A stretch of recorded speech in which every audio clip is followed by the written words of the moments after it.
So big pass லைவ்ல வந்து பார்த்தீங்கன்னா எப்படியாவது நான் வீக்கெண்டில் வச்சு செய்யாமல் விட மாட்டேன் ஜாக்லினை அப்படின்ற மாதிரி ஒரு பக்கம் சபதம் எடுத்திருக்காங்க அன்ஷிதா. அது என்ன ஏதுன்றதையும் பார்க்க போகிறோம். அடுத்து அருண் ஒரு பயங்கரமான கேள்விகள் பல விஷயங்கள்லாம் பேசியிருந்தார், அதை பற்றி நம்ம டீட்டெயிலாக பார்க்க போகிறோம். அடுத்து முத்துக்குமரன் எடுத்த அதிரடி முடிவு, இந்த முடிவுனால என்னெல்லாம் நடக்க போகுது அப்படின்ற விஷயங்கள் எல்லாத்தையுமே டீட்டெயிலாக பார்த்துருவோம். அதுக்கப்புறம் பாத்ரூம் ஏரியாவில் ஒரு பக்கம் எமோஷனலாக பிரேக் டவுன் ஆகிட்டு மஞ்சரிலாம் அழுதுட்டு இருந்தாங்க. இது எல்லாத்தையுமே டீட்டெயிலாக டிஸ்கஸ் பண்ணலாம்.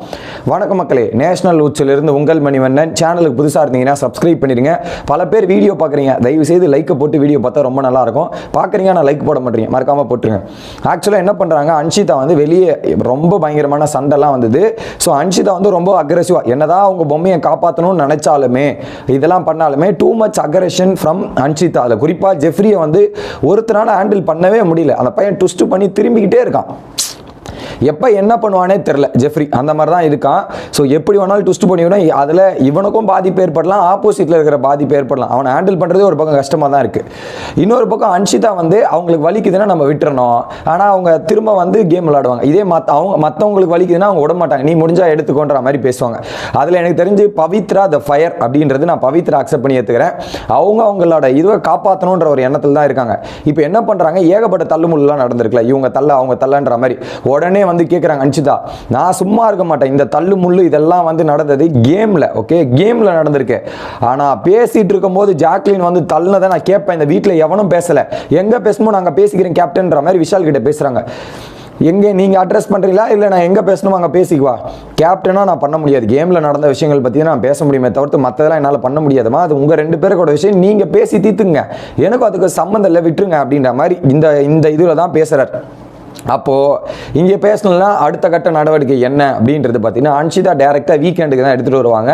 வீக்கெண்டில் கண்டிப்பாக வந்து போகிற போக்கு பார்த்தா கண்டிப்பாக ஒரு கார்டு இருக்குது, ஒரு கார்டு ஜாக்லினுக்கு இருக்குது, அதில் மாற்றுக்கிறதுல. ஏன்னா ஏற்கனவே 2 வார்னிங் வந்துருச்சு, ராணு மற்றும் ரயனுக்கு ஒரு வார்னிங், 2வது வந்து சௌந்தர்யா மற்றும் ஜாக்லின், சௌந்தர்யாவுக்கு ஒரு வார்னிங், இது 3வது வாட்டி நடந்திருக்கு. இந்த மாதிரிலாம் நடக்கக்கூடாது, அடுத்த வாட்டி நான் கார்டு எதனா எடுத்துகிட்டு வருவா அப்படின்ற மாதிரி போன வாட்டியே ஒரு எச்சரிக்கை கொடுத்துருந்தார் விஜய் சேதுபதி சார்.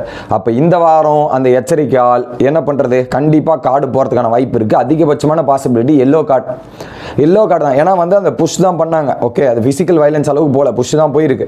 இந்த கேட்டகரியில் எல்லோ கார்டுக்கு பாசிபிலிட்டிஸ் ஹெவியா இருக்கு. ஸோ அதை வாங்கி தராம விட மாட்டாங்க போல இருக்கு. வெயிட் பண்ணி பார்ப்போம். அன்ஷிதா இந்த ஒரு முடிவில் இருக்காங்க. ஓகே இதுல வந்து நடிக்கிறாங்க எல்லாரும். முத்துக்குமார் நடிகன் ஆயிட்டார் இன்னைக்கு. ஏன்னா முத்து வந்து ஒரு இது சௌந்தர்யா கிட்ட ஒரு எக்ஸ்பிளனேஷன் கொடுத்துருப்பாரு. ஜாக்லின் கழுத்துல அன்ஷிதா கழுத்துல ஜாக்லினோட கால் இருக்கணும் போது எடுத்து விட்டாங்க, எடுத்துட்டா சொன்னவனே எடுத்துட்டா. அப்படி கால் இருந்தா எப்படி பேச முடியும் சௌந்தர்யா, பேசலாம் முடியாது. கால் இப்படி வச்சு கழுத்து இருந்தா பேச முடியாதாங்க, பேச முடியும். முத்து ஒரு எக்ஸ்பிளனேஷன் சௌந்தர்யா கிட்ட டெமோ பண்ணார்ல, இப்போ கழுத்து மேலே கால் இருந்தால் உங்களால் கத்த முடியாதா, கத்த முடியும், கத்த முடியாதுன்றார் அவர். எனக்கு தெரிஞ்சு கத்த முடியும். அந்த எக்ஸ்பிளனேஷன் கேட்டு வந்து அன்ஷிதா கிட்ட சொன்னோன்னே, முத்து ஒரு மகா நடிகன், ஜாக்லின் வந்து இந்த பிக் பாஸ் சீசன் 8ஓட பெஸ்ட் நடிகை அப்படின்ற அவார்டு கொடுத்துடலாம் அப்படின்ற மாதிரி உட்காந்துட்டு இவங்க இஷ்டத்துக்கு என்னெல்லாம் தோணுதோ அது எல்லாமே பேசுகிறாங்க. அன்ஷிதா வாயையும் கண்ட்ரோல் பண்ணுறதில்ல, கேம்லேயும் அவங்க கண்ட்ரோலாக இருக்கிறது இல்லை அப்படின்றது யதார்த்தமான உண்மையாகி போச்சு. இது ஒரு பக்கம் நடக்குதா. அடுத்து மஞ்சரி வந்து உள்ள போயிட்டு எமோஷனலா பிரேக் டவுன் ஆகிட்டு அழுகுறாங்க. ஏன்னா நடிக்கிறேன்னு சொன்னது எனக்கு ஒரு மாதிரி ஆகுது. இதே அந்த இடத்துல வேற யாரோ ராணுவுக்கும் இப்படி நடக்குது, எனக்கு இப்படி நடக்குது. வேற யாருக்குன்னா நடிப்பேன்னு சொல்லுவாங்களா அந்த வீட்டில், நடிப்பேன். மற்றவங்கலாம் வந்து அவங்கள டேக் கேர் பண்ணுறாங்க. எனக்கு யார் வந்து நிற்கிறா, யாருக்காக வந்து பேசுகிறாங்களா, யாருமே பேச மாட்டாங்க. எனக்கு ரொம்ப கஷ்டமா இருக்கு, ஏன் இப்படிலாம் பண்ணுறாங்கன்ற மாதிரி ஒரு பக்கம் அவங்க எமோஷனலா பிரேக் டவுன் ஆகிட்டு அழுகுறாங்க. ஜாக்லின் வந்து ஒன்றும் பண்ணாதடா, ஃபீல் பண்ணாத, எல்லாம் பார்த்துக்கலாம், இது பண்ணலான்ற மாதிரி அவங்கள ஆறுதலை படுத்தி சமாதானப்படுத்தி ஒரு பக்கம் அமுச்சிக்கிட்டு போறாங்க. இந்த ஒரு சம்பவம் நடந்தது. அடுத்து அங்கிருந்து கட் பண்ணா என்ன பண்றாங்க, அருண் வந்து பல கேள்விகள் கேட்டார். தீபக் போயிட்டு அருண் கிட்ட கேட்டார், சரி அருண் வெளியே ஒரு ஆடியன்ஸா இந்த கேமை பார்க்கும்போது உனக்கு எப்படி ட்ரீட் ஆகுது, எப்படி தெரியுது அப்படின்னும் போது, ஆனா எனக்கு கால்ல இருந்து 2 டீமும் சேர்ந்து ஒருத்தர் அட்டாக் பண்ற மாதிரி தான் இருக்கு, வேற கேமை டைமென்ஷன் சேஞ்ச் பண்ணிருக்கலாமே, மற்ற விஷயங்கள் மாத்தி இருக்கலாமே, அது எனக்கு மாத்திர மாதிரியே தெரியல அப்படின்னும் போது பாத்தீங்கன்னா 6 vs 3ன்றது நல்லா இல்லை அப்படின்ற மாதிரி அருண் எக்ஸ்பிளனேஷன் கொடுத்துட்டு இருக்காரு. ஓகே அது வந்து நேற்று நீங்கள் அப்படியே அந்த பேசிட்டு இருக்கும்போது ரயான் உள்ள வரார், முத்துக்குமரன் உள்ள வரார், இவங்கெல்லாம் வந்து கேள்வி கேட்ட உடனே என்ன எல்லாரும் என்ன கார்னர் பண்ணுறீங்களா, டார்கெட் பண்ணுறீங்களா, எப்பா அவர் கேள்வி கேட்டார் நான் அவர்கிட்ட பதில் சொல்லிக்கிறேன்ப்பா, நீங்கள் ஏன் நடுவில் வரீங்க, எதுக்கு வரீங்கன்ற மாதிரி இருந்து. ஸோ ரயானோட தரப்பை சொல்கிறார், சார் இங்கே பாருங்கள், நேற்று நீங்கள் அப்போ 6 நீங்கள் மாற்றி ஆடலை, நேற்று நீங்கள் அந்த டீமுக்கு சப்போர்ட்டாக ஆடலைன்ற மாதிரி சொல்லிட்டு அந்த இடத்துல சப்போர்ட்டாக தான் ஆடினாங்க. இன்னைக்கு ஒரு குற்றச்சாட்டு ஜெஃப்ரி வச்சிருந்தார், இந்த முயலை வந்து எல்லோ டீம் வந்து ப்ளூ டீம் கொடுத்துட்டாங்க. நேற்று அப்படி தான் அந்த இடத்துல எக்ஸ்பிளைன் பண்ணுவாங்க. நேற்று அப்படி தான் முத்து சொல்லுவார், நேற்று அப்படி தான் நீங்கள் கல் எக்ஸ்சேஞ்ச் பண்ணீங்களா, இந்த டீம் வந்து உங்களுக்கு கல் எடுத்து கொடுத்தாங்களே, அதுக்கு எனக்கும் என்ன டிஃப்ரென்ஸ், நேற்று நீங்களும் பண்ணியிருக்கீங்க நாங்களும் பண்ணியிருக்கோம், இதுதான் டாஸ்க்ன்ற மாதிரி அந்த இடத்துல எக்ஸ்பிளைன் பண்ணுறாரு.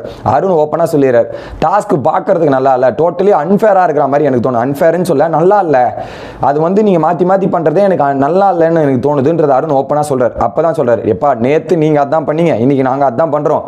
உடனே அருண் கிளாரிஃபிகேஷன், நேற்று 6 vs 6, இன்னைக்கு 3 vs 6 டிஃபரன்ஸ் இருக்குது இதுலையே, அதை பார்த்து தெரிஞ்சுங்க அப்படின்ற மாதிரி அருண் ஒரு பாயிண்ட்ல போட்டு அடிக்கிறாப்புல. ஓகே, அப்போ அடுத்த ரயன் என்ன கேட்குறாரு, ஒருவேளை நீங்கள் 2 டீமாக ஓல்டாக இருந்தீங்க, அதுக்கப்புறம் ஒரு டீம் எலிமினேட் ஆயிடுச்சு, இப்போ எங்கள் 2 பேரில் ஒரு டீம் எலிமினேட் ஆகிருந்தாலும் அதை தானே நீங்கள் பண்ணியிருப்பீங்க, அதுதானே பேசியிருப்பீங்கன்ற மாதிரி.